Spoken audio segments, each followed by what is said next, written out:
हैं पहले। ठीक, अगर हम देखें अपने जीवन में, अपनी लाइफ में, तो जैसे मान लीजिए बस जा रही है तो बस से बाहर हाथ निकालो, छोड़ दो, तो क्या होगा कि जो पत्थर है वो आगे की दिशा में बस के साथ साथ चलेगा, लेकिन नीचे भी चलेगा, नीचे की तरफ चलेगा तो गिरेगा, तो एक प्रोजेक्टाइल बनेगा। अब उसका उदाहरण बना सकते हैं, जैसे मान लीजिए ये रोड है, ये सड़क है, मान लीजिए ये सड़क है, और यहाँ पर मान लीजिए कोई बस जा रही है इस तरीके से, ऐसे। तो देखिए मान लीजिए यहाँ खिड़की में हाथ निकाल कर आपने कोई पत्थर का टुकड़ा यहाँ से छोड़ दिया, ठीक, तो ये बस आगे बढ़ेगी, तो जो वेग बस में है वो पत्थर के टुकड़े में भी आ जाएगा। तो बस के साथ साथ ये पत्थर का टुकड़ा ऐसे हॉरिजॉन्टल प्रोजेक्टाइल की तरह ये बस भी आगे जाएगी, यहाँ पे आके गिरेगा। तो अगर आप खिड़की से देखते हैं इसको तो आपके बिल्कुल नीचे रहेगा, ये ज़मीन पर गिर जाएगा। तो आप कहेंगे, या फिर आप कहेंगे कि कुछ देर बाद आप कहेंगे कि वो तो पीछे की तरफ गिरा है। जब आप फेंकते हैं बाहर तो आप कहते हैं पीछे की तरफ गिरा है, हवा के प्रतिरोध की वजह से थोड़ा पीछे की तरफ हट जाता है। अगर हम हवा का प्रतिरोध ना माने तो बिल्कुल आपके नीचे रहेगा, आपको नीचे, क्योंकि जो वेग आगे की तरफ बस में है वही वेग इसमें भी आ गया है। ठीक, तो इस तरह का जो प्रक्षेप्य है ये है क्षैतिज प्रोजेक्टाइल। या फिर आप जाएं, खड़े हो जाएं, मान लीजिए मैं ऐसे खड़ा हो जाऊं और इस चौक को सीधा आगे की तरफ फेंक दूं, तो इसमें एक वेग दे दूं क्षैतिज दिशा में, तो ये भी इसी रास्ते पर चलेगी और ज़मीन पर गिर जाएगी। तो यहाँ पर क्या होता है, इस तरह हम क्या गणनाएं करते हैं, हम कहते हैं कितनी दूर गिरेगी, जिस बिंदु पर छोड़ा गया, जिस बिंदु से फेंका गया उससे कितनी दूर गिरेगी, यानी ये जो क्षैतिज प्रास है ये हमें देखना होता है। ठीक, और कितनी ऊंचाई से छोड़ा गया, इस ऊंचाई की आवश्यकता हमें पड़ती है, इसे मान लेते हैं हाइट h। आगे की तरफ कितना वेग दिया गया उसे मान लेते हैं u। इस प्रकार की जानकारियाँ हमारे पास होती हैं तो हम फिर इसके सूत्र बना लेते हैं। अब देखिए इसमें अगर हम बात करें इस तरह के केस में, फेंका गया हो या बस वगैरह से छोड़ दिया गया हो या किसी चलते हुए जहाज़ में से, लड़ाई के जहाज़ में से, फाइटर प्लेन में से कोई बम छोड़ दिया गया हो, है ना, तो कहाँ गिराना है बम देखना पड़ेगा। ठीक, तो उसके लिए इस चीज़ को नापना पड़ेगा, इस हाइट को नापना पड़ेगा, तब जाके गिरा पाएंगे बम उस जगह के ऊपर, है ना। तो इस तरीके से क्या है कि क्या कंडीशन है इसमें, सबसे पहली इसकी कंडीशन जो है, सबसे पहली शर्त तो इसमें यही है कि जो हवा का प्रतिरोध है उसको न माना जाए। हवा का प्रतिरोध यहाँ इस सूत्र में नहीं है, जबकि वास्तविक में हवा का प्रतिरोध काम करता है। ठीक, तो हवा का प्रतिरोध नहीं है, और जो गुरुत्वीय त्वरण है वो नीचे की तरफ है, उसका मान है जी कितना रहता है 9.8 मीटर प्रति सेकंड स्क्वायर, ऐसे रहता है। ठीक, अब अगर इस चित्र को कुछ ऐसे बना ले, मान लीजिए यहाँ पर ऐसे भी बना सकते हैं, देखिए इसको यूँ ये बना लें हम, ये बना लें हम ज़मीन, यानी जहाँ पर गिरेगा, और ये बना लें मान लीजिए हम कोई बिल्डिंग, ऐसे यूँ, और यहाँ बिल्डिंग से ज़मीन पर गिरेगा इस तरीके से, देखिए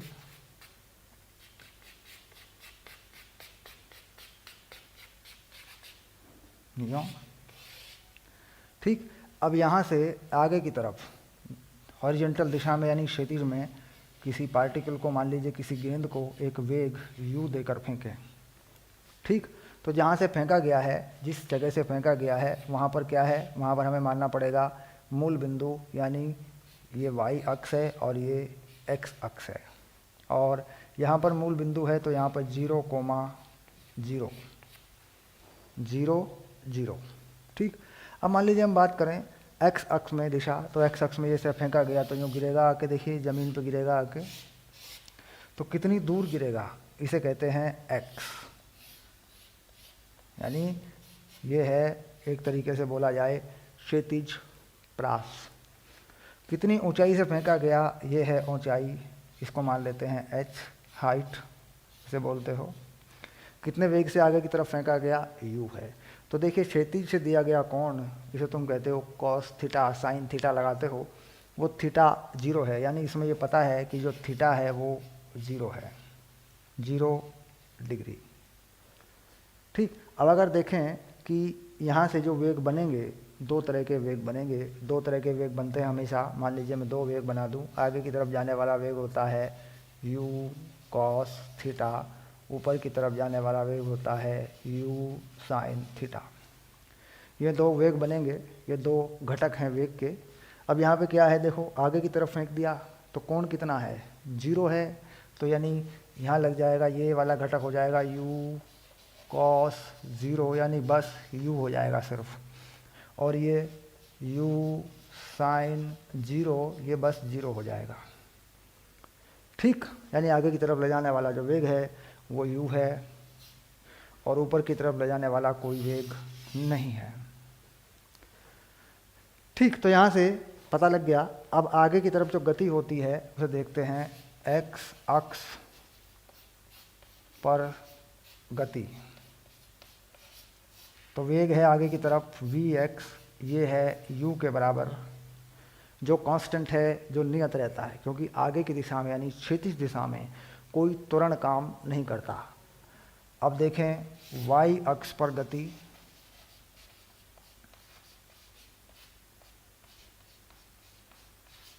तो यहाँ हो जाएगा vy 0 माइनस gt।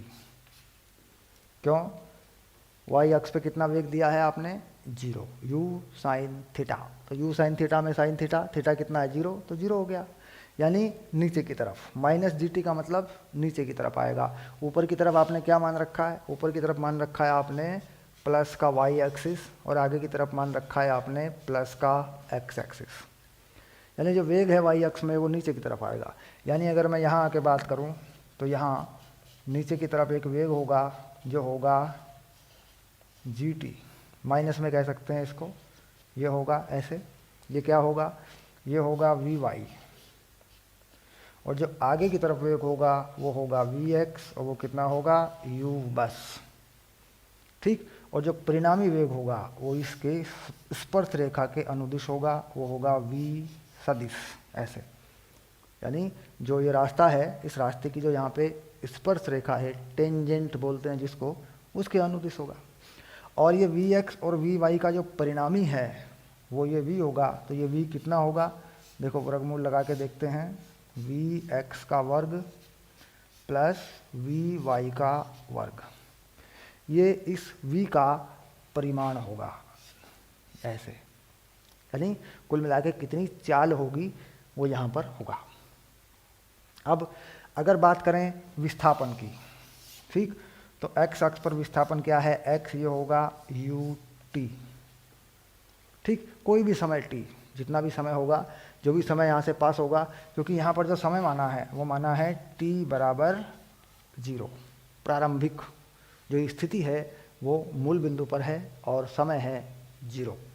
उसके बाद जैसे जैसे टाइम बढ़ता जाएगा वैसे वैसे x बढ़ता जाएगा, यानी ये चीज़ आगे की तरफ बढ़ती जाएगी। लेकिन ये आगे की तरफ कब तक बढ़ेगा, जब तक नीचे नहीं गिर जाता। इसके नीचे गिरने के निर्धारण को कौन करेगा, कौन निर्धारित करेगा कि ये नीचे कब गिरेगा, इसे निर्धारित करेगा y अक्ष पर गति। अब y अक्ष पर गति का मतलब नीचे की तरफ विस्थापन कितना है, हाइट, ऊंचाई के बराबर है। तो यहाँ से देखेंगे y बराबर -12 GT², यानी ये वो समीकरण है ut प्लस हाफ AT² वाला। इसमें प्रारंभिक वेग y अक्ष पर 0 है, तो ये समीकरण काम कर देगा। अब इसमें जो y है कितनी देर में यहाँ पहुँचेगा ये घटक, यानी ये जो vy है नीचे की तरफ लाती रहेगी इसको, तो कितने टाइम में यहाँ पहुँच जाएगा, यानी ज़मीन पर टकरा जाएगा। तो उसके लिए y की जगह पे क्या लगा देंगे यहाँ, -h। -h क्यों लगाया, क्योंकि मूल बिंदु से नीचे नेगेटिव y अक्ष पर नीचे की तरफ ये ऊंचाई है, इसलिए माइनस लगा देते हैं। ठीक, अब 1/2 GT²। ठीक, अब यहाँ से देखिए माइनस माइनस कैंसिल हो जाएंगे, तो टाइम आ जाएगा वर्गमूल 2h/g। ठीक, इतने टाइम में ये ज़मीन पर गिर जाएगा। तो अब ये टाइम यहाँ से यहाँ रख देंगे, तो इससे x आ जाएगा, यानी कितनी दूर जाके गिरेगा, u वर्गमूल 2h/g। ठीक, यानी इतनी दूर जाके ये यहाँ पे गिरेगा। इसे कहते हैं तुम क्षैतिज प्रास, यानी जिस बिल्डिंग से फेंका उस बिल्डिंग के नीचे वाले तल से कितनी दूर कितना विस्थापन होगा x अक्ष पर, ये हो गया क्षैतिज प्रास। अब बात ये आती है कि जब यहाँ टकराएगा तो कितने कोण पर टकराएगा। ये देखिए ये वाला कोण, ये कोण है मान लीजिए अल्फ़ा। ठीक, कितने कोण पर टकराएगा। तो जमीन पर टकराने वाला कोण कहाँ से, क्षैतिज दिशा से। तो इसके लिए क्या करते हैं, मान लीजिए यहाँ कोण देखना है, तो कोण देखने में क्या है, एक वेग होता है Vy और एक वेग होता है Vx। तो इस त्रिभुज में देखते हैं तो ये हो जाएगा, देखिए इधर से इसके लंब पे कौन आएगा Vy, इसके आधार पे कौन आएगा Vx, तो tan अल्फ़ा मिल जाता है। तो tan अल्फ़ा हमेशा इस तरह के केस में कितना बनाते हैं, Vy/Vx। ये हमेशा क्षैतिज से कोण होता है। ठीक, याद रखेंगे इसको, किसी भी प्रोजेक्टाइल में ये चीज़ लग जाती है। अब Vy जो है यहाँ पे कितना है, Vy है -gt और Vx है u, तो ये हो गया देखो tan अल्फ़ा। अब अल्फ़ा आ गया tan इनवर्स -gt/u। ठीक, ये कोण माइनस में आएगा, माइनस में आने का मतलब है कि नीचे की तरफ होगा। अगर क्षैतिज दिशा से ऊपर को बनता कोण तो ये प्लस का आ जाता, और अगर नीचे को बनाए तो ये माइनस में आएगा कोण, नेगेटिव। ठीक, तो यानी क्षैतिज से बनने वाला ये कोण है। अगर इसको ऊर्ध्वाधर दिशा से कोण बनाते हैं तो 90 में से घटा लेते हैं। ठीक, 90 में से माइनस कर लेते हैं। अब होता क्या है कि tan अल्फ़ा में ये माइनस बाहर आ जाती है, 90 से कम पे आ जाता है, ऐसा हो जाता है ऐसा। बाकी तो मैथमेटिकल बातें हैं, लेकिन यहाँ कर सकते हैं gt/u। ठीक, यानी tan इनवर्स gt/u ही वो कोण है जो क्षैतिज से बनेगा जब ये ज़मीन पर टकराएगा। ठीक, अब ये तो हुई बात क्षैतिज प्रोजेक्टाइल की। बाकी सारी बातें एज इट इज़ हैं, जो कि त्यों हैं। अब मान लीजिए इसके पथ का समीकरण बनाना चाहते हैं, पथ का समीकरण। ठीक, तो कहाँ से बनेगा, देखो यहाँ से बनता है पथ का समीकरण। एक y और एक x, ये दोनों चीज़ें होती हैं, ले लेते हैं। तो पथ का समीकरण बनाने का मतलब होता है कि समय को हटा दिया जाए, एक में से निकाल के दूसरे में रख दिया जाए। अब देखो x बराबर कितना है ut, तो t बराबर कितना हो जाएगा x/u, और y बराबर कितना है -12 gt²। तो t का ये मान यहाँ लगा देते हैं, तो y -1/2 g x/u का स्क्वायर। ठीक, तो ये जो है ये हो गया रास्ते का समीकरण। रास्ते का समीकरण कैसा है, परवलयाकार। ठीक, ये लिख देते हैं परवलयाकार।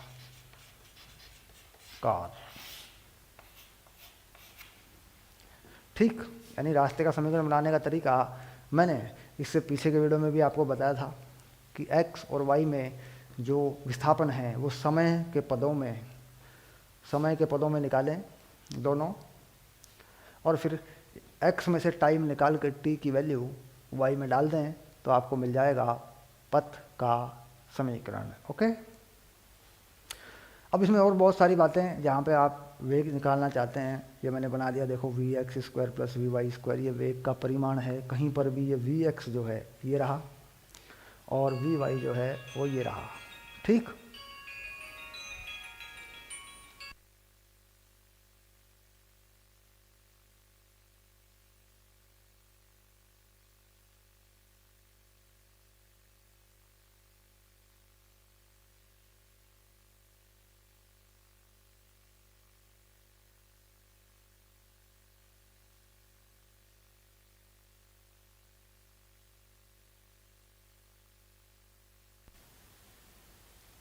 तो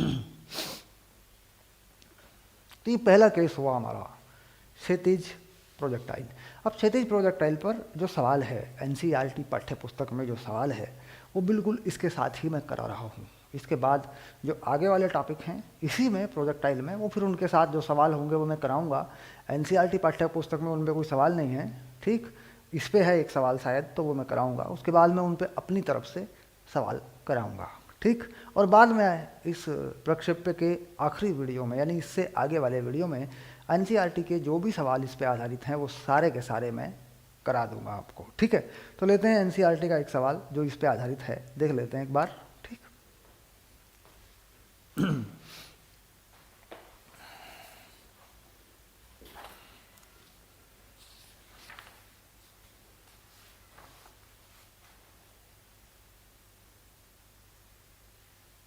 यह है उदाहरण नंबर 8, उदाहरण नंबर है 8, यह है पेज नंबर 80 पर यह उदाहरण है, ठीक। ये करते हैं पहले, ठीक है।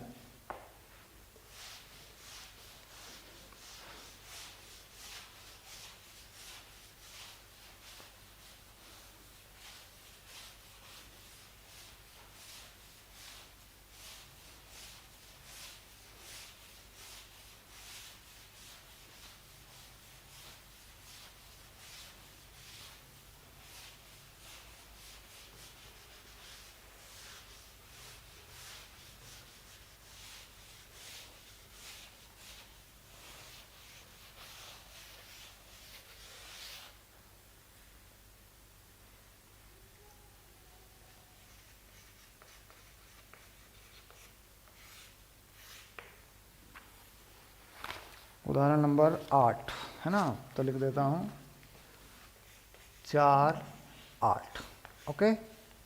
अभी क्या कह रहा है, एक पैदल यात्री किसी खड़ी चट्टान के कोने पर खड़ा है। चट्टान जमीन से 490 मीटर ऊंची है। वह एक पत्थर क्षैतिज दिशा में 15 मीटर प्रति सेकंड की आरंभिक चाल से फेंकता है। वायु के प्रतिरोध को नगण्य मानते हुए ज्ञात कीजिए कि पत्थर को जमीन तक पहुंचने में कितना समय लगेगा तथा जमीन से टकराते समय उसकी चाल क्या होगी। यानी दो बातें निकालनी है। मान लीजिए ये है जमीन, ऐसे जमीन का तल है मान लीजिए, ठीक। और यहाँ पर कोई चट्टान है इस तरीके से, यूँ, ठीक। और यहाँ कोई व्यक्ति खड़ा है और एक पत्थर को जो है ये इस तरीके से आगे की तरफ फेंकता है। यू है 15 मीटर प्रति सेकंड और जो ऊंचाई है ऊर्ध्वाधर ऊंचाई वो h है, वो है 490 मीटर, ऐसे, ठीक। तो कह रहे हैं कि पत्थर को ज़मीन तक पहुंचने में कितना समय लगेगा। मान लो पत्थर यहाँ आके टकरा जाता है ऐसे, यूँ, ऐसे, और यहाँ पर जो चाल होगी इसकी मान लीजिए वो होती है v, ठीक। अब कितना समय इसको यहाँ तक आने में लगेगा, तो इसका मतलब हो गया कि अभी अभी हमने बनाया था h = ½ GT²। अभी अभी हमने बनाया था कि h = ½ GT² से हमें आ जाता है y अक्ष पर गति, क्योंकि हमने इसको क्या माना था, हमने इसको माना था y अक्ष और आगे वाले को माना था x अक्ष। तो यानी h कितना है 490 1/2 G 9.8 T²। तो देखिए ये जो चीज़ है ये आ जाएगी 4.9, इससे कटेगा तो आ जाएगा 100, तो समय आ जाएगा 10 सेकेंड। अब ये जो x है ये कितना होता है, ये होता है ut। ये भी आपने अभी अभी बनाया है ना, कितनी दूर गिरेगा, तो यहाँ से x की वैल्यू भी आ जाएगी, ये आ जाएगी 15 से फेंका 10 सेकेंड में, है ना, ये आ जाएगी 150 मीटर, है नहीं। सीधे सीधे जो सूत्र अभी बनाए थे वो सीधे लगा दिए x के लिए भी और समय के लिए भी, ठीक, इस तरीके से। तो सूत्र लगा देने पर x ut, पहले टाइम निकाला, x ut में वो टाइम डाल दिया। या फिर एक सीधा सूत्र होता है x निकालने का, वो कितना है, x होता है u वर्गमूल 2h/g। अगर इसमें वैल्यू डाल देंगे तो भी ये 150 आएगा। u का मान क्या है 15। अब यहाँ पर जो चाल है ये मैंने बताया था, दो चाल होती हैं इसमें, एक x वाली एक y वाली, vy², ऐसे, ठीक। अब अगर हम vx की बात करें तो वी एक्स कितना है, वो सेम रहता है, वो रहता है यू यानी 15 के बराबर, और जो वी वाई है वो होती है माइनस जी टी, अभी हमने बनाया था, तो ये हो गया जी माइनस 9.8, टाइम हो गया 10 सेकेंड, तो ये बन गई 98 माइनस में मीटर प्रति सेकंड।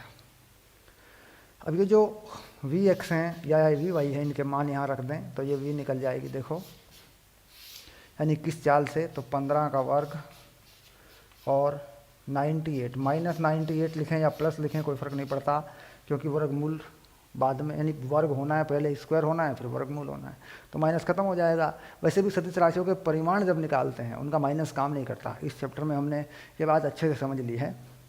अब इसके बाद देखें इसको, तो ये हल करके ये वैल्यू आ जाती है, होता है 225, और इसका जो भी होगा ये लगभग 10,000 से कम आता है, तो मैं 10,000 लिख देता हूँ, ठीक, ऐसे, ठीक। तो इस चाल जो है हल करने पे 99, ठीक, यानी 98 ही लगेगा, 10,000 नहीं लिख सकते, 99 आ रहा है वैल्यू, तो ये मैंने जो है वैल्यू यहाँ पे गलत कर दी है, क्योंकि जिससे तो 100 आ जाएगा पूरा, बस मैं यही लिख देता हूँ 98 का वर्ग, ठीक। तो ये आ रही है 99 मीटर प्रति सेकंड। यहाँ पे 10,000 लिख सकते हैं अगर जी को 10 मान लिया जाए, जबकि सवाल में नहीं माना गया है, ठीक है, तो हटा दिया मैंने, यही मान के चलो आप, ठीक, आपको ये पूरा हल करना है। तो ये वो चाल है जिससे यहाँ पर ये पत्थर टकराएगा, ठीक। अब मान लीजिए आप जानना चाहते हैं कि कितने कोण पर टकराएगा, ये कोण, क्षैतिज से जो कोण है ये निकालना चाहते हैं मान लीजिए, ठीक, ये कोण बताना चाहते हैं, ठीक। अब ये कोण बताते हैं मान लीजिए अल्फ़ा, तो ये मिल जाता है tan अल्फ़ा माइनस ये वाली चाल बटे ये वाली चाल 98/15, ऐसे, ठीक। अल्फ़ा निकालेंगे तो अल्फ़ा मिल जाएगा माइनस tan इनवर्स 98/15, ऐसे मिल जाता है, देखो, माइनस 98/15, तो ये कोण भी मिल जाता है आपको, कितने कोण पर टकराएगा क्षैतिज से, ठीक, ये वाला अल्फ़ा। अगर मान लो आपको निकालना है तो ये था एक उदाहरण नंबर 8, ठीक। अब देखते हैं आगे। अगला सवाल सामान्य है, एक प्रक्षेप पेपर है, क्षैतिज से ऊपर की ओर 30 अंश का कोण बनाते हुए क्रिकेट में एक गेंद फेंकी जाती है, अधिकतम ऊंचाई बताइए, उड्डयन काल बताइए। ये बड़ा सरल सवाल है, 4-9, इससे पीछे के वीडियो में मैंने इसके बारे में बताया, बाकी जब मैं एनसीईआरटी का हल करूँगा तो इसको करा दूंगा मैं, ठीक है, वैल्यू डाल दूंगा, इसमें कोई दिक्कत नहीं है। अब देख रहे हैं अभ्यास में कोई सवाल है, किस तरह का है।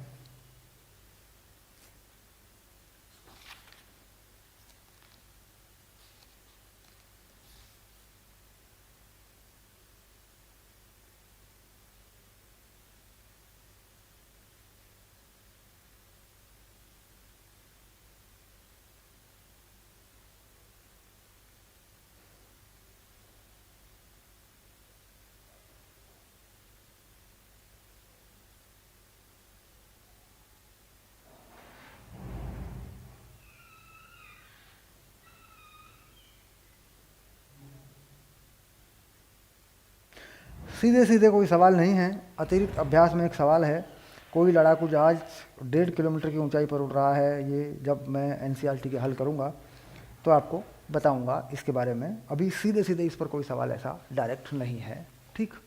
चलिए अब करते हैं दूसरी तरह के प्रोजेक्टाइल के बारे में बात, ठीक।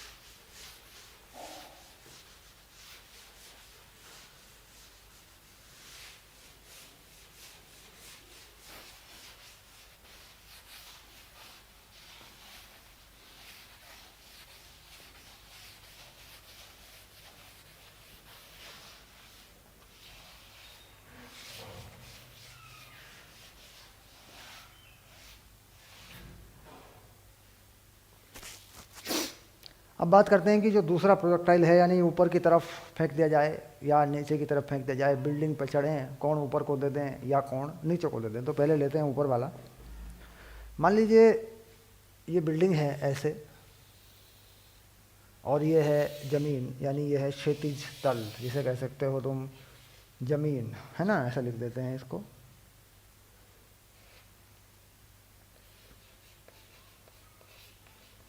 ऐसे लिख देते हैं, ठीक है। और यहाँ पर कोई हाइट है, मान लीजिए h, और यहाँ से कोई पत्थर या कोई चीज़, कोई गेंद इस तरीके से फेंकी गई कि ऊपर की तरफ कोण बनाते हुए ऐसे गिर रही है, ये यूँ ऐसे यहाँ पर गिर रही है मान लीजिए। तो इसका रास्ता आप देख रहे हैं, इस तरीके से ये आ रही है यूँ। जो कोण है वो कितना है, वो मान लेते हैं कि थीटा है, और जो वेग इसको दिया गया है वो ऊपर की तरफ, वो मान लेते हैं u, ठीक। अब बिल्कुल वही करेंगे, आगे की तरफ जो दिशा है वो मानेंगे x एक्सिस, ऊपर की तरफ जो दिशा है उसे मानेंगे y एक्सिस, और जहाँ से फेंका गया उसको मानेंगे 0 0, ऐसे, ठीक। और ऊपर की तरफ दिशा कैसी मानेंगे, धनात्मक, पॉजिटिव, और आगे की तरफ पॉजिटिव, ठीक। अब मान लीजिए कोई विस्थापन नीचे की तरफ होगा, जब गेंद यहाँ से नीचे आएगी, इस लेवल से नीचे आएगी, जिस लेवल पर फेंकी गई है, क्षैतिज तल पर फेंकी गई है, जब उससे नीचे आएगी तो देखिए यहाँ पर विस्थापन y में ऋणात्मक होने लगेंगे, और वेग भी ऋणात्मक होने लगता है यहाँ के बाद। यानी यहाँ से वेग कैसा रहता है, ऊपर तक पॉजिटिव रहता है, जब अधिकतम ऊंचाई पे जाता है तो वो एक बार को शून्य हो जाता है, और फिर वो ऋणात्मक होने लगता है, ठीक। तो अगर दोनों अक्षों पर गति की बात करें तो लिख देंगे x अक्ष पर गति ऐसे, ठीक। तो क्या है, देखो आगे की तरफ वेग कौन सा होगा, u cos थीटा, तो वेग होगा vx u cos थीटा, विस्थापन x u cos theta t। अब कोई भी विस्थापन मान लो, यहाँ तक का हो सकता है, तो ये मान सकते हैं कि ये x है, ऐसे, यहाँ पे कहीं भी, यहाँ पे भी चाहे कोई भी समय t मान लिया हमने। अब y अक्ष पर गति,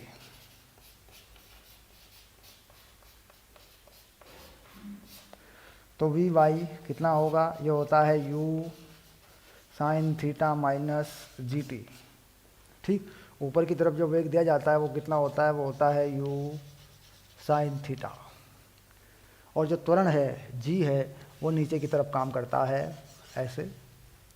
तो प्रारंभिक वेग के विपरीत है त्वरण, तो इसलिए माइनस लगा देते हैं। v u plus A T में अगर प्रारंभिक वेग के विपरीत है त्वरण तो माइनस लगा देते हैं। तो प्रारंभिक वेग ऊपर की तरफ क्या है, यहाँ से u साइन थीटा, ये धनात्मक है, पॉजिटिव है ऊपर की तरफ, और त्वरण इसका उल्टा है। तो यहाँ पे निशान जो लगता है प्लस माइनस का, वो प्रारंभिक वेग के अनुसार लगता है त्वरण का। अगर त्वरण प्रारंभिक वेग के साथ है तो प्लस होगा, और अगर त्वरण प्रारंभिक वेग की दिशा का उल्टा है तो माइनस होगा। बाद में कुछ भी हो, बाद में वेग प्लस में रहे माइनस में रहे, वो होता रहता है समय के अनुसार। वेग देखिए, समय बढ़ता जाएगा तो वेग कुछ देर तक प्लस रहेगा, उसके बाद वेग की दिशा बदल जाएगी, वो माइनस में होने लगेगा। एक ऐसा समय भी आता है जिस पर वेग 0 यानी शून्य हो जाता है, वो होता है अधिकतम ऊंचाई का बिंदु, ठीक है। तो ये वेग हो गया। विस्थापन की बात करें तो y पे ये आ जाएगा u sine theta t minus half g t square, ऐसे। यानी ये y जो है, देखिए जब तक ऊपर है तो y के मान कैसे हैं, यहाँ तक देखें तो y के मान पॉजिटिव हैं, धनात्मक हैं, लेकिन जब नीचे की तरफ आ रहा है तो y के मान कैसे होंगे, यहाँ पे देखें y को तो ये होंगे y के मान ऋणात्मक यानी नेगेटिव। वो समय रखते जाएंगे इसमें तो अपने आप आ जाएगा। अब बात करनी है कि कितनी दूर गिरेगा, इसका x कितना होगा, ये वाला अधिकतम जो x है ये कितना होगा, यानी ये प्रास कितनी होगी। अगर देखें प्रास, ठीक, क्षैतिज प्रास इसको बोल देते हैं, ठीक। क्षैतिज प्रास या प्रास वैसे सामान्य प्रोजेक्टाइल में परिभाषित होती है, इसमें प्रास लिखने की ज़रूरत नहीं है आपको। आप इसमें ये लिख सकते हैं कि हॉरिजॉन्टल में या क्षैतिज में कितना विस्थापन हुआ, या बिल्डिंग के तल से आगे कितनी दूर क्षैतिज दिशा में ज़मीन पर गिरा, ये सारी बातें लिख सकते हैं। यहाँ पर प्रास शब्द लिखने की ज़रूरत नहीं होती, ठीक। लेकिन फिर भी चूँकि हम मानते हैं, लिख देते हैं, बता देते हैं, तो इसलिए मैंने लिख दिया, वरना परास वाली कोई बात नहीं यहाँ पे। ठीक, अब हमें पता करना पड़ेगा समय, कितने समय में ये गिरा, क्योंकि हमारे पास देखिए ये है वो चीज़ जो हमें एक्स के बारे में जानकारी देती है। अगर हमारे पास समय हो, उड्डयन काल जिसे कहते हैं, उड्डयन काल, तो कितने समय तक ये रहा हवा में, अगर हमारे पास वो समय हो तो हम निकाल पाते हैं। अब इसके बाद समय हमें यहाँ से मिल सकता है, और कोई उपाय नहीं है समय निकालने का हमारे पास। तो यहाँ से अगर हम समय निकालना चाहें तो इस समीकरण को हम हल करते हैं। ठीक, तो इसे लिख देते हैं, जमीन तक जाने का या पहुंचने का समय। ठीक, तो समीकरण ये है हमारे पास।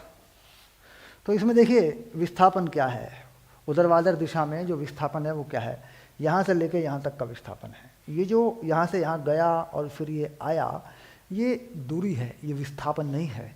समीकरणों में दूरी नहीं लगती, समीकरणों में लगता है विस्थापन, क्योंकि समीकरण होते हैं सदिश। इसलिए विस्थापन क्या है, ये प्रारंभिक है, ये अंतिम है। अंतिम से मतलब ये x, ये y। तो y में कितना विस्थापन है, y अक्ष पर कितना विस्थापन है, ये देखना है। इस समीकरण के अनुसार जो x अक्ष पर विस्थापन है वो इस समीकरण के अनुसार देखना है, x वाले के। तो y में कितना विस्थापन है, तो देख रहे हैं कि h है और वो माइनस में h है। याद रखना है कैसा है, माइनस में h, क्योंकि मूल बिंदु से नीचे की तरफ यहाँ पर आके देखें तो y में जो y निर्देशांक है वो माइनस में बदलेगा। तो इस समीकरण में लगा दें अगर उसको, तो minus H U sine theta minus half g t square, ये समीकरण बन गई।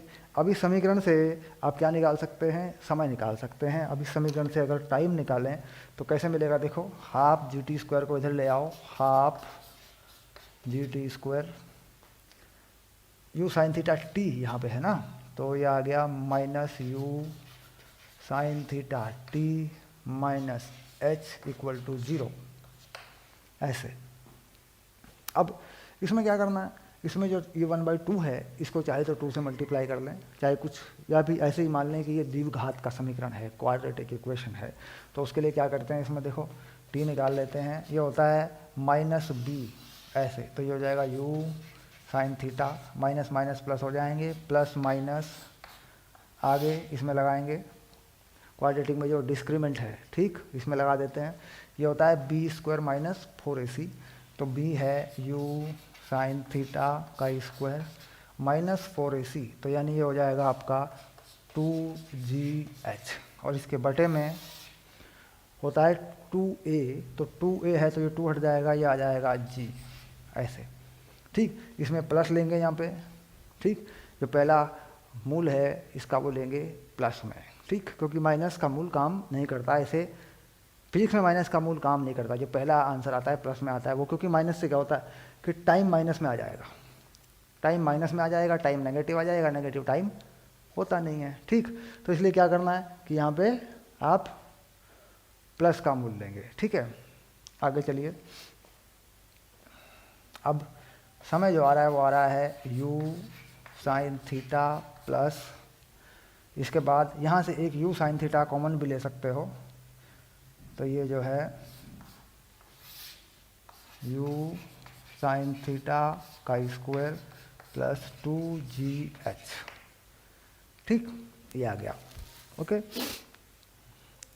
और इसके अपॉन में आता है g, ऐसे, ठीक।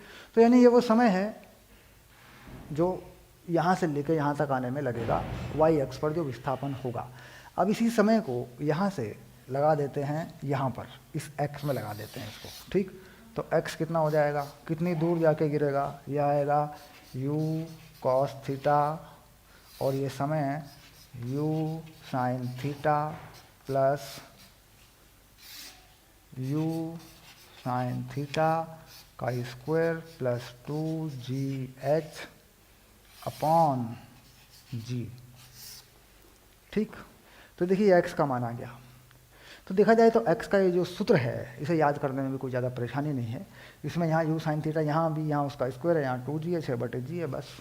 बाहर है u cos थीटा, इसको रेंज कह सकते हैं पर कहते नहीं हैं, क्योंकि रेंज जो है जो सामान्य प्रक्षेप्य है उसमें परिभाषित होती है रेंज। यानी रेंज किसके लिए होती है? जब जमीन से जमीन पर फेंका जाता है ऐसे, है ना, तो इसमें ये दूरी जो होती है इसे कहते हैं रेंज। ऐसे प्रक्षेप्य में इसको रेंज नहीं बोलते। जैसे मैंने प्रास लिख दिया ना, मान लो प्रास, तो मैंने लिख दिया, कहते नहीं है, इसको कहते हैं क्षैतिज विस्थापन, ऐसा बोल देते हैं, ठीक है। तो इस तरीके से क्या है कि ऊपर की तरफ कोण दिया, अगर इस कोण को नीचे की तरफ दे दें, ऐसे दे दें, मान लो यहाँ से प्रोजेक्टाइल को यूँ फेंक दें, तो ये कोण कितना हो गया? देखो नीचे की तरफ हो गया माइनस थीटा। कोण कैसा हो गया? Minus theta. तो नीचे की तरफ अगर कोण दिया है तो थीटा की जगह पे क्या लिख देंगे? Minus theta. तो माइनस थीटा यहाँ कोई प्रभाव नहीं डालेगा, देखो यहाँ वर्ग है, और कोस में माइनस थीटा जाता नहीं है, यानी कोस का माइनस थीटा भी कोस थीटा ही होता है, इस पर कोई फर्क नहीं पड़ता। तो यहाँ प्रभाव डालेगा, देखो ऐसे, ठीक, यानी ये चीज़ माइनस में आ जाएगी बस, बाकी जो करता रहेगा। समझ रहे हैं क्या परिवर्तन करना है? मान लीजिए कोण माइनस में कर दिया, यानी इधर को नहीं फेंका बल्कि इधर को फेंक दिया यूँ, तो यहाँ गिरेगा मान लीजिए। तो क्या परिवर्तन करना है? थीटा की जगह पे क्या लिख देना है? माइनस थीटा, ठीक, यानी क्षैतिज से ऊपर की तरफ कोण है तो कैसा है? प्लस का थीटा है, और क्षैतिज से नीचे की तरफ कोण है तो कैसा है? माइनस का थीटा है। तो माइनस का थीटा लगा देना है। देखो माइनस का थीटा लगाओगे तो यहाँ डालेगा फर्क, बाकी कहीं नहीं डालेगा, क्योंकि साइन स्क्वायर थीटा है तो प्लस ही हो जाएगा, उसका वर्ग हो रहा है। Cos theta minus cos theta, कोस माइनस थीटा या कॉस थीटा एक ही चीज़ होती है, इस पर कोई फर्क नहीं पड़ेगा। यानी जो आगे की तरफ ले जाने वाला वेग है उस पर कोई फर्क नहीं पड़ेगा, ठीक। फर्क किस पे पड़ेगा? सिर्फ इस पे पड़ेगा। ये जो पद है ये माइनस में हो जाएगा, बस यहाँ ये माइनस में हो जाएगा तो समय कम हो जाएगा, क्योंकि इस वैल्यू में से ये वैल्यू फिर घट जाएगी। अभी इस वैल्यू में ये वैल्यू जुड़ रही है, तो जुड़ क्यों रही है? क्योंकि ऊपर जाके आया है, देखो ऊपर गया है फिर आया है, इसलिए समय ज़्यादा लग रहा है। जब सीधा नीचे फेंकेंगे तो यहाँ माइनस हो जाएगा, मान लीजिए इसके पहले, तो क्या होगा? इसमें से ये चीज़ घटेगी तो समय कम हो जाएगा। बाकी सम एज इट इज रहेगा, एक्स वाई आएगा, उस हिसाब से फिर टाइम आएगा, टाइम में यहाँ माइनस लग जाएगा बस, यानी एक टाइम बदलेगा बस यहाँ पे। तो समझ रहे हैं, ये चीज़ होगी। यानी थीटा की जगह पे माइनस थीटा लगाकर पूरा का पूरा डेरिवेशन कर सकते हैं अगर नीचे की तरफ कोण बनाकर फेंका गया है, ठीक। इतना सा परिवर्तन करना है बस, और कुछ नहीं, ठीक। तो ये था कि जब ऊपर की तरफ या नीचे की तरफ कोण बनाकर फेंका जाता है तब।